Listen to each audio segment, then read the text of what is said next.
여러분 안녕하십니까. 지금부터 해외 시장조사 제4주차 강의를 시작을 하도록 하겠습니다. 3월의 마지막 주입니다. 벌써 4월이 다가오고 있네요. 날씨가 아침 저녁으로 쌀쌀해지면서 여러분 감기에 주의하시기 바랍니다. 오늘은 국가정보 작성 요령이라는 제목으로 강의를 진행하도록 하겠습니다. 국가정보 작성 요령은 여기서는 해외 시장조사에서는 한 부분으로 되어 있습니다만 특히 그 국제 경영학을 공부하는 학생들이나 아니면 일반인들한테는 국가정보에 대한 부분이 굉장히 중요하게 다뤄져 있습니다. 그래서 오늘 내용은 저희 그 책에 나와 있지 않은 내용에 대한 부분, 특히 국가정보를 중심으로 한 내용에 대해서 조금 더 여러분한테 그 상세하게 좀 일반 소개를 해드리고 나중에 혹시 대면 수업 시간에 여러분하고 같이 내용을 나누도록 하겠습니다. 그리고 오늘 제가 그 동영상으로 최근에 관철동, 그러니까 종로 주변의 상권에 대한 그 공실이 커짐에 따라서 상당히 지금 그 자영업자들의 폐업과 아니면 휴업이 늘어나고 있는데요. 그에 대한 부분을 최근 동영상이 하나 있어서 시간은 조금 지났습니다만 한 올렸습니다. 그래서 여러분들이 이 강의 내용을 본 다음에 그냥 그 사이드 디시로 안주감을 해서 그냥 보시면 좋겠고요. 지금 마음이 굉장히 찹찹합니다. 제가 지금 그 소상공인들 활성화, 뭐 협동조합 아니면 폐업 사업 정리에 대한 부분을 컨설팅을 하여 주고 있습니다만 지금 어마어마하게 지금 그 소상공인들이 무너지고 있습니다. 네.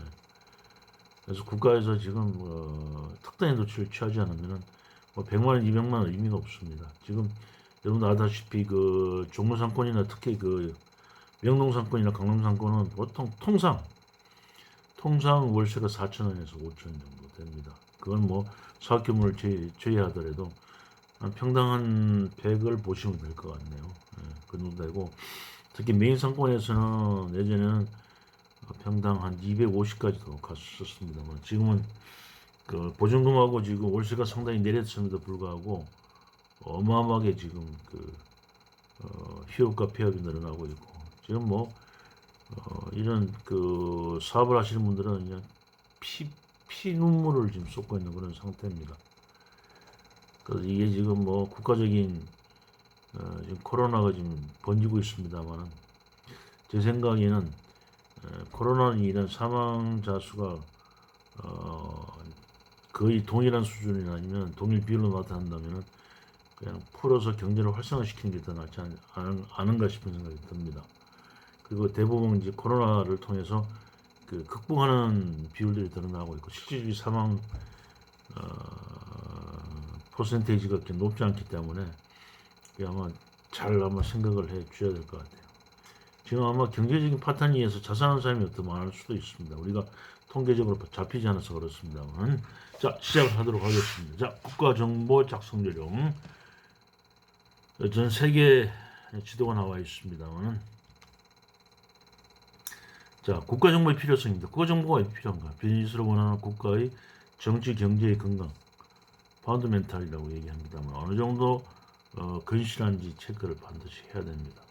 특히 국가정보에 대한 부분은 공산사회주의 국가에서 더 신중하게 이루어져야 되며 특히 최근 트렌드로 봐서 국가가 경제가 쓰러져 가거나 아니면은 좀 문제가 많은 그 국가에서는 이런 투자나 아니면 상품의 수출업이 좀 어려울 수도 있습니다. 그런 부분을 미리 사전에 체크해 보자는 데 의미가 있습니다. 그래서 국가정보 주요 체크 포인트로서 알제리 국가정보 동영상이 그 교과 과정에 나와 있습니다만 나중에 제가 다시 올려드리도록 하고요. 정치적 안정성 그리고 행정 및 제도의 투명성과 효율성 그리고 정부의 재정 건전성 등 주요 경제 지표 그리고 산업구조 및 국가 경쟁력 상관습 우리나라의 교역 내용 및 우리 기업의 진출 현황 등에서 현대사회는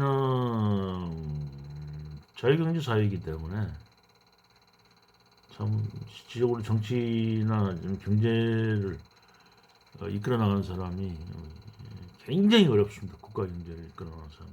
그래서 그 기업 경제나 기업경이나 가계 경영을 통틀어서 뭐 경제 개념으로 가져갈 수도 있습니다만 어려움이 상당히 많은 걸로 나타나 있습니다. 그래서 이 정치하는 사람이나 아니면은 경제에 그 나라에 선단에 있는 사람들이 정말 잘 해야 돼요.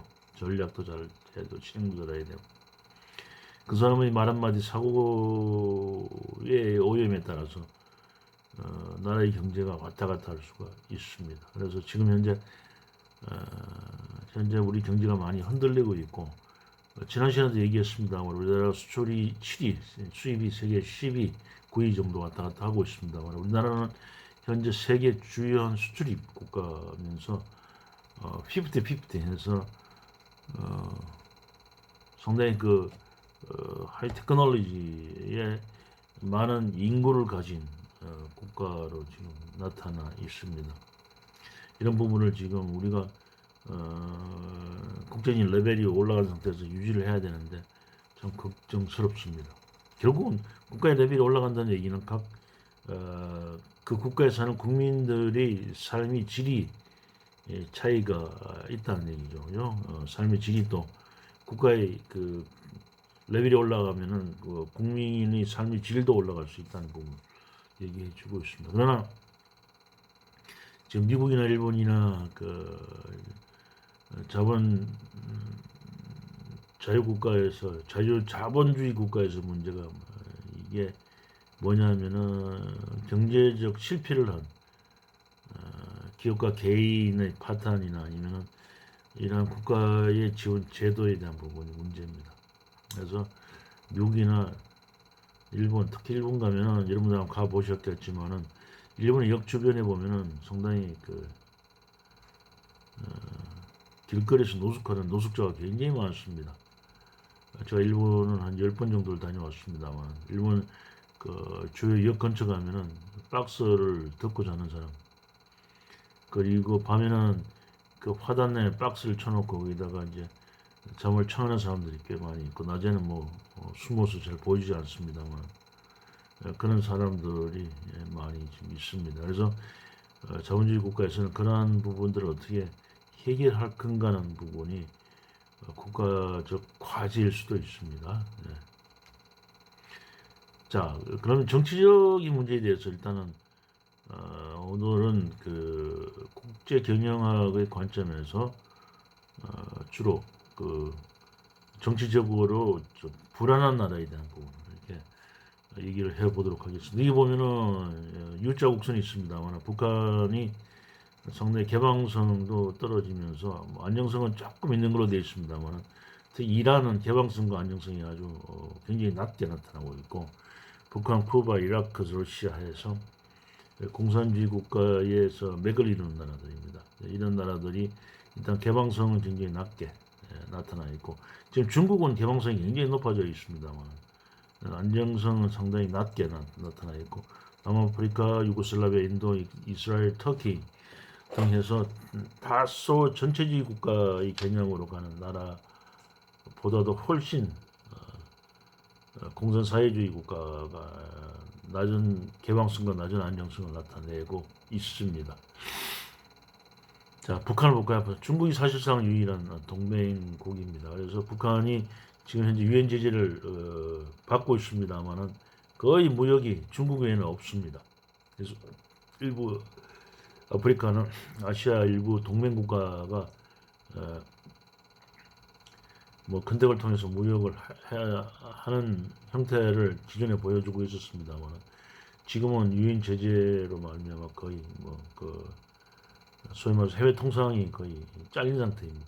그래서 특히 북한은 2,100만의 인구를 가졌음에도 불구하고 전체 인구의 5%가 그 군인입니다. 그 100만의兵力과 그 WMD 대량 파괴 무기를 보유한 강력한 경찰 국가입니다.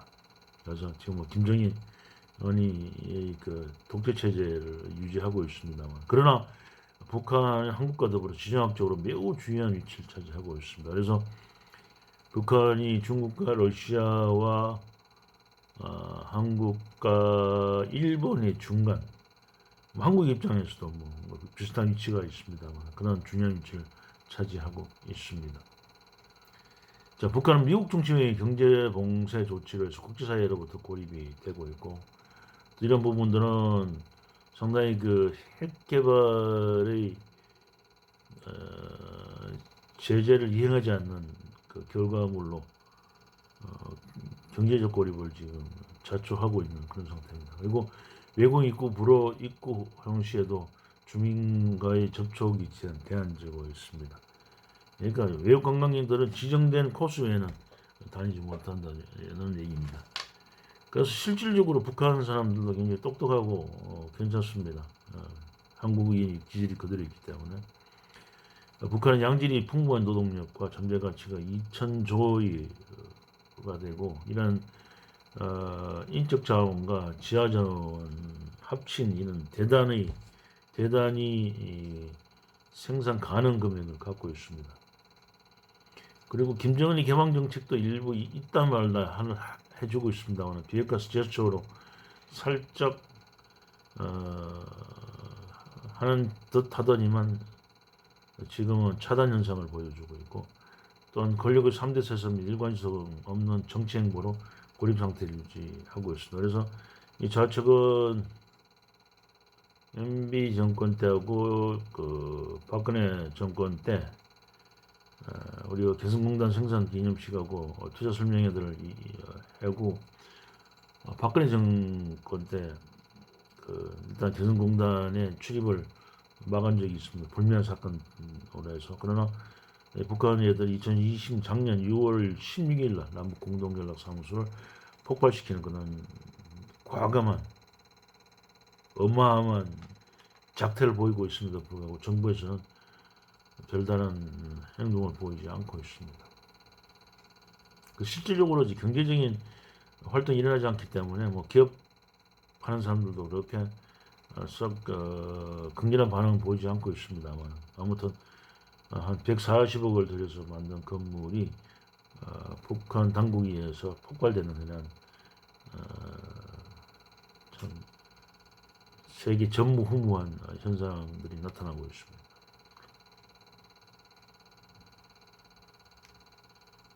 다음 쿠바입니다. 쿠바는 비교적 공산 사회주의 국가입니다만 출입이 다소 자유롭고 관광객들이 꽤 많이 찾는 국가 중에 하나입니다. 그러나 쿠바는 그 배급 체제를 위주로 한 나라이기 때문에 특히 그 자동차는 여러분들 아마 영화를 보시거나 아니면 뉴스를 보시면은 자동차들이 대부분 5, 60년, 그러니까 이제 케네디 미국 대통령이 쿠바에 봉쇄 조치한 이전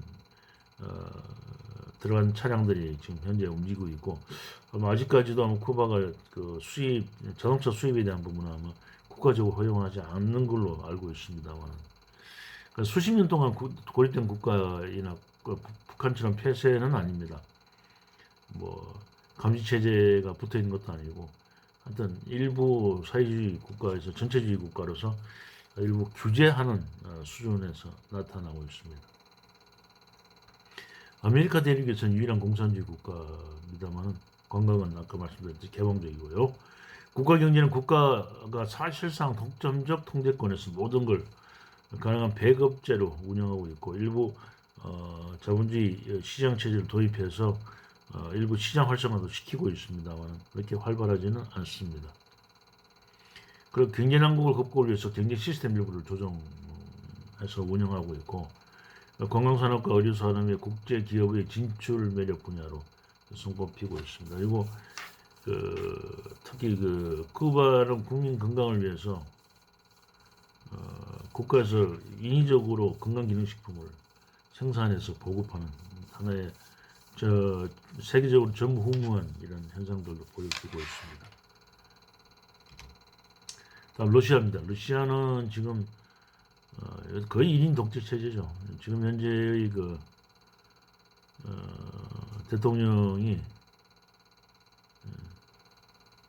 벌써 4번째인가요? 5번째 지금 정권을 잡고 있습니다만, 대통령 물러났다가 다시 총리로 갔다가 다시 대통령이 이런 현상을 해주고 있고, 소련도 지금 예전에 사회주의 국가나 공산주의 국가 체제에 익숙해져 있는지 그렇게 정권의 변화에 대한 욕망이 별로 없는 것 같아요. 또 혹시 있더라도 상당히 그 기술적으로 지금 통제하는 부분이 나타나기 때문에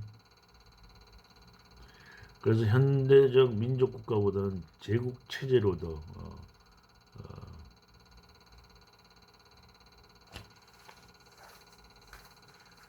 갈 뻔했습니다만 다시 현대적 민족 국가, 그러니까 민주 국가 아니고 민족 국가로 지금 현재 상당히 그 러시아민들이 그 민족적 자부심을 나타내는 쪽으로 지금 해서 거의 아마 지금 그 유엔에서도 상당히 러시아가 힘을 쓰고 있습니다만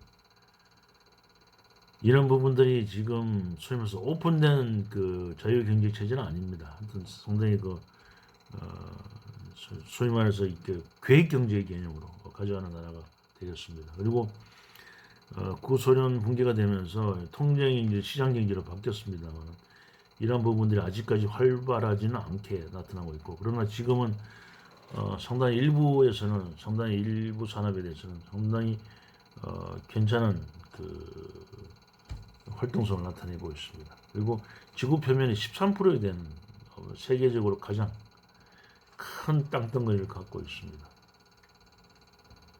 그리고 강력한 대통령 기반의 중앙 집권력 정치입니다. 아까 말씀드렸습니다만 지금의 대통령이 벌써 4번 해먹나요?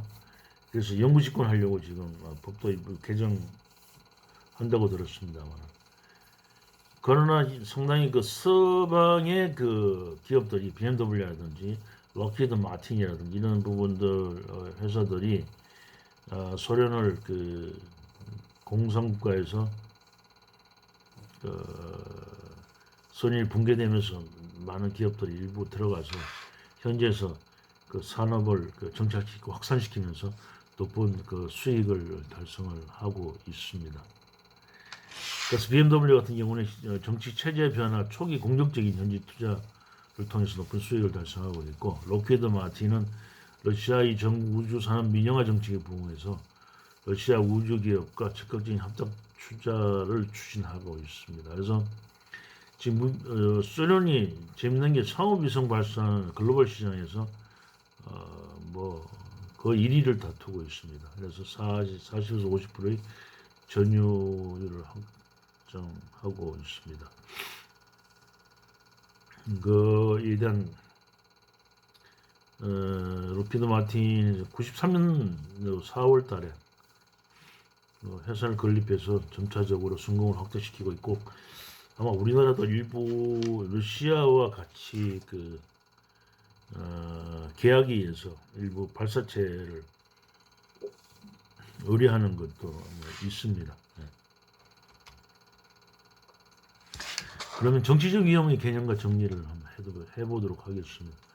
정치적 위험의 개념은 정치적 위험 환경의 특성입니다.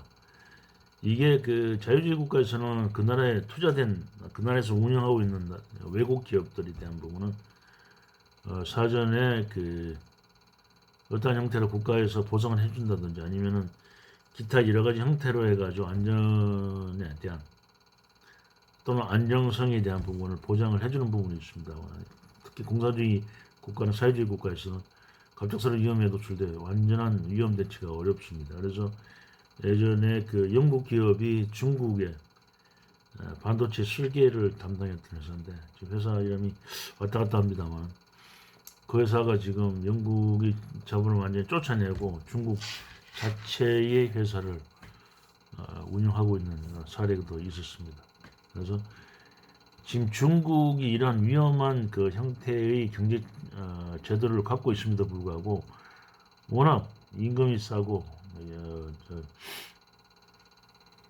인구가 많고 또 자원이 많기 때문에 외국 여러 기업들에서 그에 대한 매력을 버릴 수가 없습니다. 그래서 한국도 지금 1980년대, 90년대, 그래서 2000년 초반까지는 많은 기업들이 나갔습니다만은 2000년 중반, 하반, 2010년도에 들어오면서부터 많은 기업들이 한국으로 되돌아오거나 아니면 해외 다른 지역에 투자하는 그런 현상들이 벌어지고 있고 특히 삼성이 같은 경우 삼성의 그 반도체 공장이 중국의 공장을 철수하고 베트남으로 갔다가 지금 인도까지 확산하는 그런 그 생산 기지의 흐름을 볼 수가 있습니다. 그 상황에 따라서는 투자 철회까지를 합니다. 예, 그래서 지금 사회 공산주의 국가에서 상당히 이런 부분들이 보장을 받지 못하면은 투자자 입장에서 상당히 위험한 이런 경영 환경이 되겠습니다. 그리고 정치적 위험과 경영자 역할입니다. 시장 진출 전에는 정치적 위험을 파악하고 시장 진출 후에는 지속적인 관리 활동을 해줘야 됩니다. 그래서 대부분 그 공산주의 사회주의 국가에서 진출하는 기업들은 그 나라의 소위 말해서 공산당에 대해서 좀 어느 정도 그 경제 쪽에 레벨에 있는 사람들을 접촉해서 그 사람들의 관계를 계속 유지하는 그러한 현상들을 볼 수가 있습니다. 네, 이게 워낙 그 감정에 왔다 갔다 하기 때문에 참 위험한, 어떻게 보면 돈 넣고 돈 먹기 하는 부분이 사회주의 국가나 공산주의 국가에서도 많이 나타나고, 그러나 지금 현재 사회주의나 공산주의 국가에서도 지금 자유자본주의를 일부 수용해서 지금 같이 병행해서 하기 때문에 정치 체제나 관리 체제는 사회 공산주의입니다만은 운영 체제는 거의 자본주의 체제를 많이 가져와서 운영해 하고 있습니다. 거기서 가장 성공한 예가 중국이 되겠습니다만, 정치적 위험의 개념에서 정치적 위험은 기업 내부 요인이 아닌 외생적 비상업적 사건에서 유발이 됩니다. 그래서 예측과 통제가 어렵습니다. 그죠? 자, 이거는 내가 한다고 해서 되는 게 아니고 그 나라의 경제와 정치를 좌지우지하는 일부 요인들이, 아니면 그 공산당의 정책적인 결정에 의해서 바뀌기도 합니다. 자, 네 번째, 정치적 위험의 존재는 기피 대상이 아니라 경영 권위를 통한 격복에 대해서 아까 앞에 말씀드렸습니다만, 우리가 이미 사회주의 또는 공산주의 국가의 자본주의 체제에 대한 공장을 짓고 우리가 투자를 하고 거기서 생산하고 거기서 판매를 통해서 이익을 창출하려면은 어차피 그 나라의 제도와 그 나라의 정치적 형태에 우리가 맞게 가져가는 수밖에 없습니다. 그래서 이러한 부분을 정치적 위험을 사전 또는 사후에 제거하는 대응 방안을 항상 찾아서 일이 벌어질 경우에 그에 대한 부분을 그 대응하고 관리해주는 이런 핵심적인 활동이 굉장히 필요합니다. 그래서 특히 사회주의 국가에 파견되는 인물들은 정치적 성향을 많이 띄어야 됩니다. 단순히 기술자가 가서는 아마 관리하기가 굉장히 어려운 현상을 맞이하기도 합니다. 네.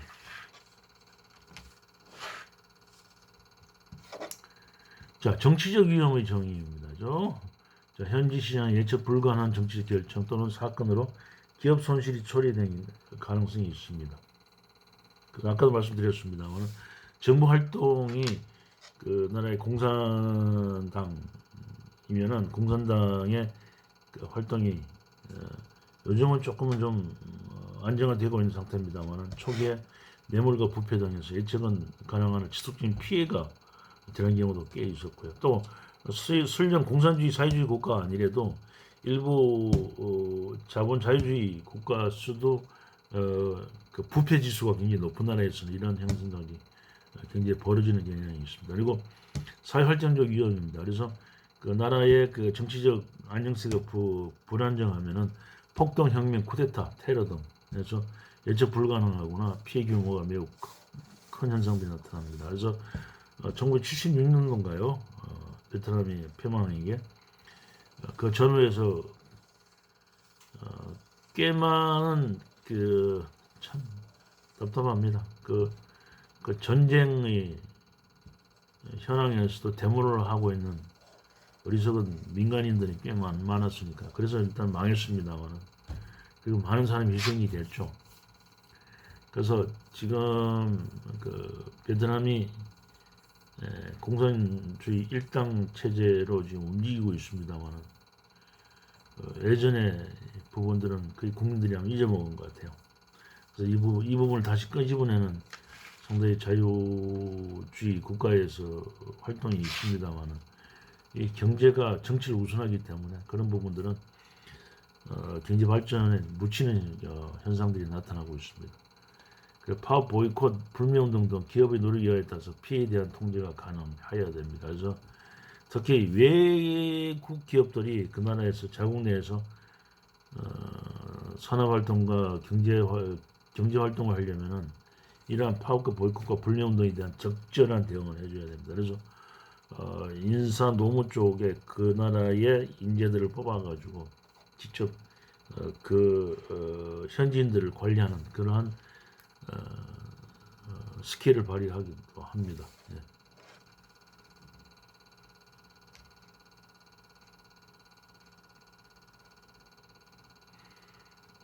자, 그 정치적 위험의 사례입니다만 2008년도 5월에 태국의 반정부 시위가 벌어져서 관광 손실 42억 불. 뭐 그 당시 42억 불이면은 아마 지금 아마 제가 보고는 100억 불 이상 손해를 봤을 것 같고 아마 11조 원에 어마어마하죠. 뭐 태국의 그 GDP로 봐서는 어마어마한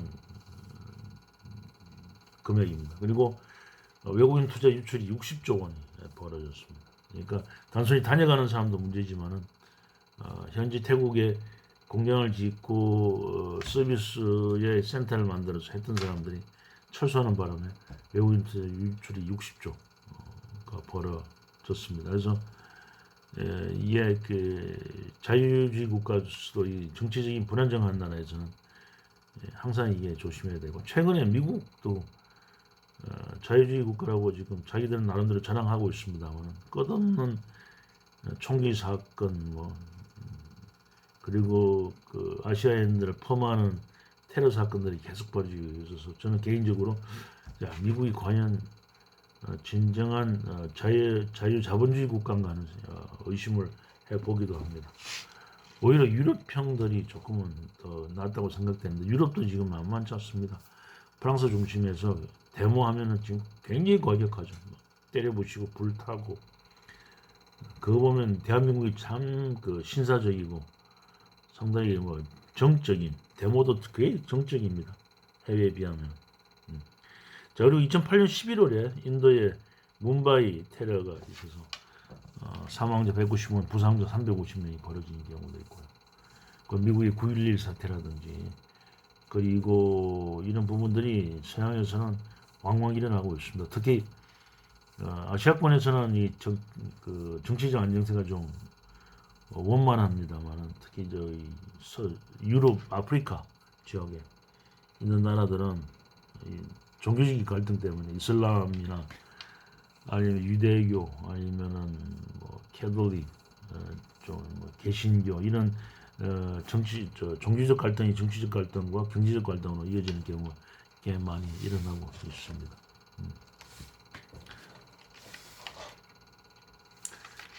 자, 정치적 위험 관리는 정치 위험을 분류해서 종류별 위험을 인지 예측하는 후 적절한 대응을 통해서 경영 활동의 안전 성과 목표한 성과를 확보하는 게 정치적 위험 관리입니다만 제가 이게 말씀드린 건 뭐냐면은 우리가 시장 조사를 통해서 해외 시장 조사에 이런 제가 지금 상당히 상세하게 들어간 거고 이러한 부분도 실질적으로 나중에 시장 조사를 1차적으로 끝나고 나면은 2차적으로 현지의 그 정착을 위한 여러 가지 활동을 할 때에 들어간 요소들이 많이 들어가 있습니다.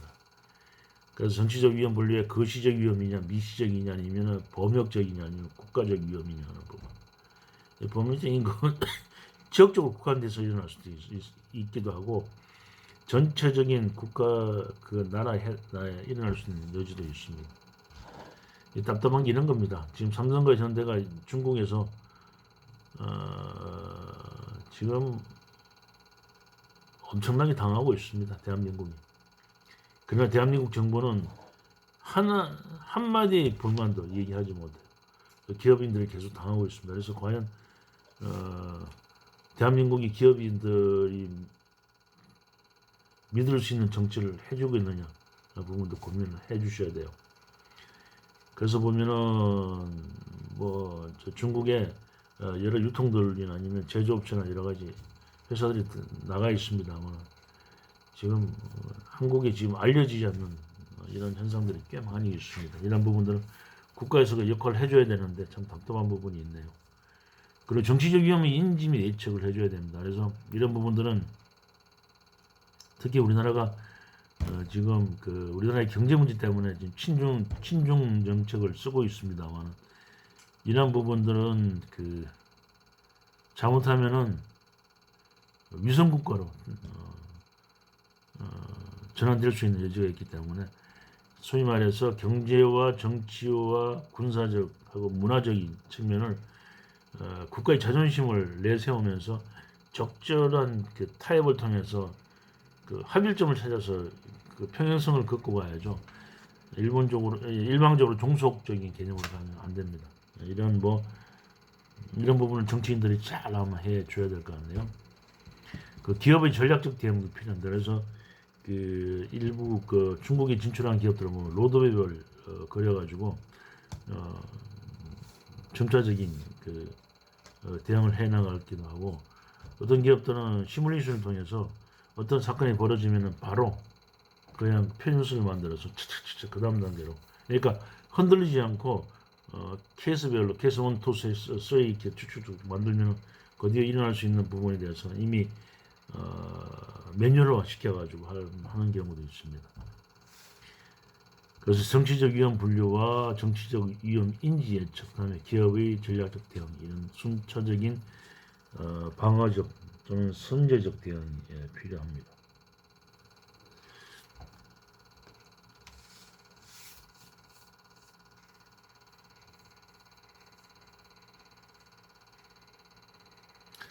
자, 다음은 세부 항목 조사인데요. 이런 부분에 몇 가지 사항에 대해서 말씀을 드리도록 하겠습니다. 자, 수출 경로의 선택입니다. 그죠? 수출 경로는 수출 입으로 봐도 됩니다. 그런 차원에서 보면 수출은 해외시장 진출을 위한 전향적인 진출 방식, 기업 해외 진출이 초기 단계입니다. 수출은 물건을 일단 내보내보는 거죠. 그래서 잘 팔리면 현지에 유통을 만들어서 유통하기도 하고 처음에는 그냥 그 유통에 타고 아니면 그 다음에는 유통을 만들고 그 다음에는 현지에 그 OEM, ODM 방식을 만들고 아니면 나중에 안정화되면 공장을 지어서 원료 자재 매입부터 완제품에서 유통까지 다 하는 그런 스텝 바이 스텝의 단계를 밟고 있습니다. 그 산업 및 제품 종류에 따라 시간이 흐르더라도 궁극적 국제화 방법이 될 수 있습니다. 그죠? 그래서 수출 영역 선택 유형 아까 말씀드렸듯이 1, 2, 3, 4, 5의 거의 뭐 5단계입니다. 이렇게 단계적으로 해서 국제화를 시킵니다. 규모의 경제나 학습 곡선 효과가 높고 단위가 큽니다. 이게 무슨 얘기냐면 자, 우리가 현지에 물건을 팔았을 때 상품을 잠깐 그 일정한 양을 파는 것도 규모 경제가 필요합니다만 대부분 생산 판매하려면은 어느 수준 정도의 그 크기를 가져야 규모의 경제로서 우리가 소위 말해서 우리가 원하는 브레이크 포인트, 손익분기 매출을 달성할 수가 있습니다. 그 학습 곡선 효과는 뭐냐면 이게 실패를 최저화시키면서 성공을 최상화시키는 이런 학습 곡선 효과를 가져가야 됩니다.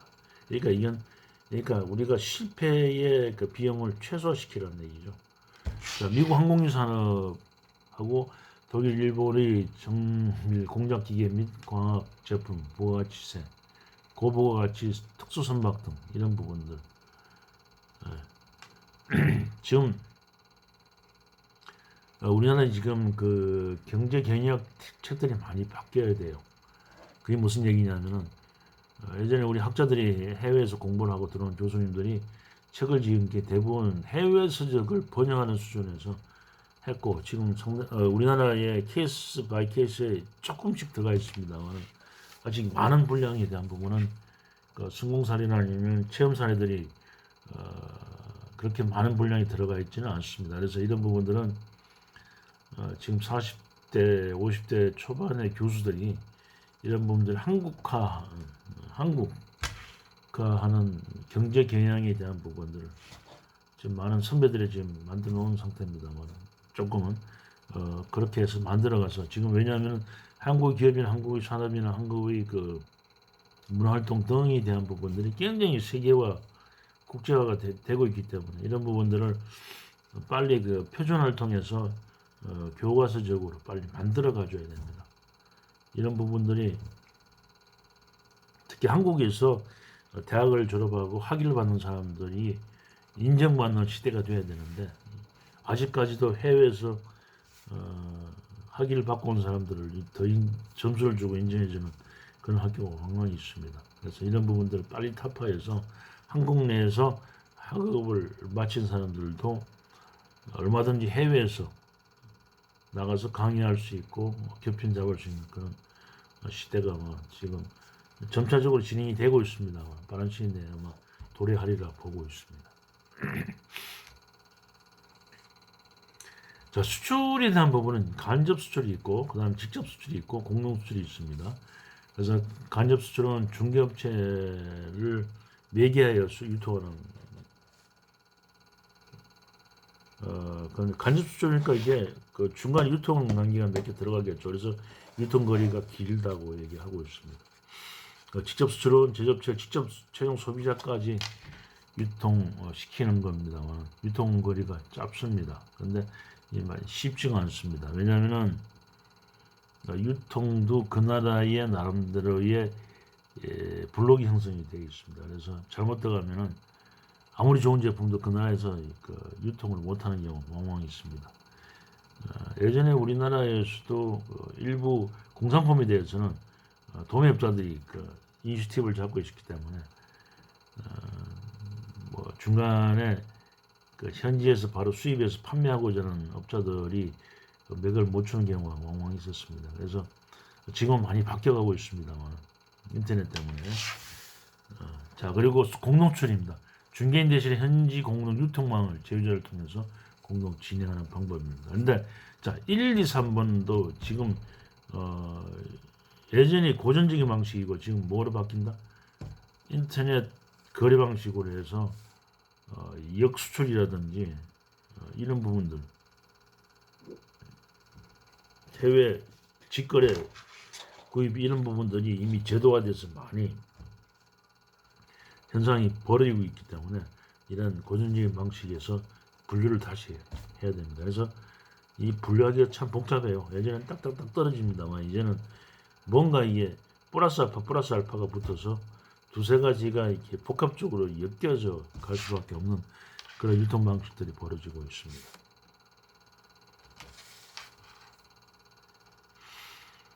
자, 그래서 수출 통한 해외 시장 진출은 이렇게 해서 그 프로세스 흘러갑니다.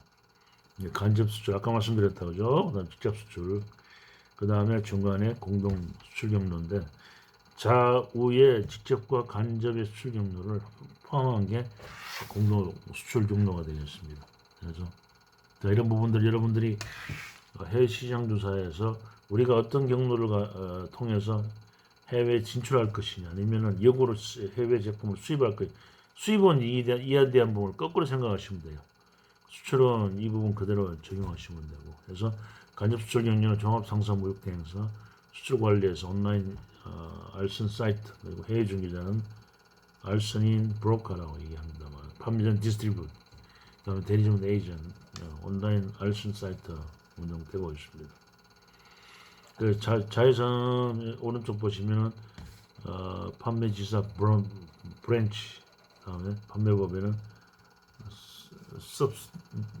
subsidiary라고 이런 단어들에 대한 부분은 여러분들이 나중에 실제로 해외 업무를 하게 되면은 쓰는 단어들이기 때문에 우리가 브로커만 예전에 했습니다. 이렇게 나눠져 있습니다. 중개의 역할이나 아니면 형태에 따라서 브로커, 디스트리뷰터, 에이전트